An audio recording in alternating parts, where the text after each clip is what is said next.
Napakahirap po ang pumunta, tumayo, at magsalita sa inyong harapan. Pero noon pa man, alam kong walang madali kapag ikaw ay Marcos.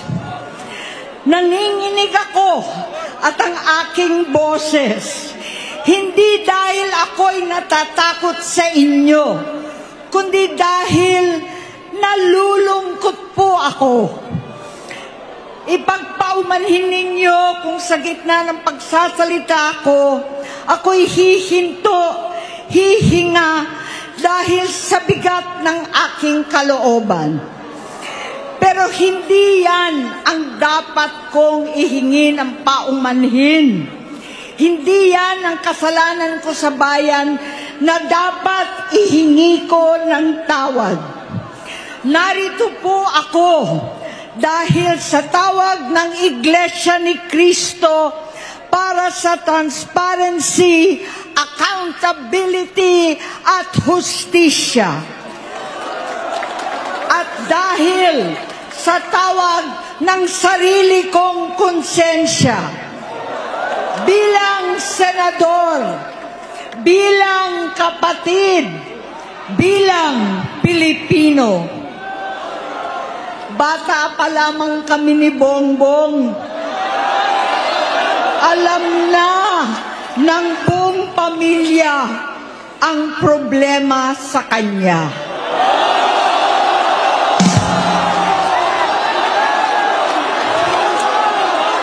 Sa totoo lang, mababasa naman ng lahat ang mga testimonya ng aking ama patungkol sa kanyang ugali at gawain.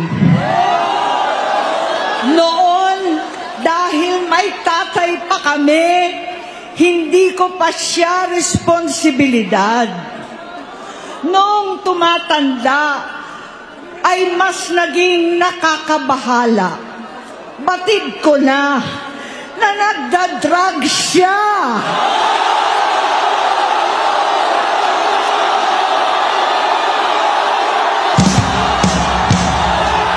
Nalaman ko at ng pamilya, nalaman ng pamilya, seryoso ito. Minsan, kami ng Presidential Guard at Metro Gompa ang naglilinis tuwing nagpa-party po sila.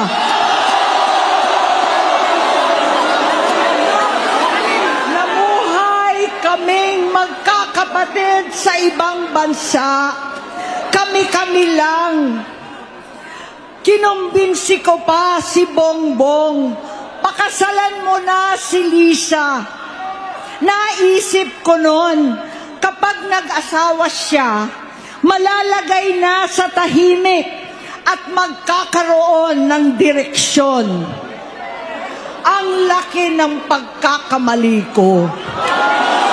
Mas lumala ang kanyang pagkalulong sa droga.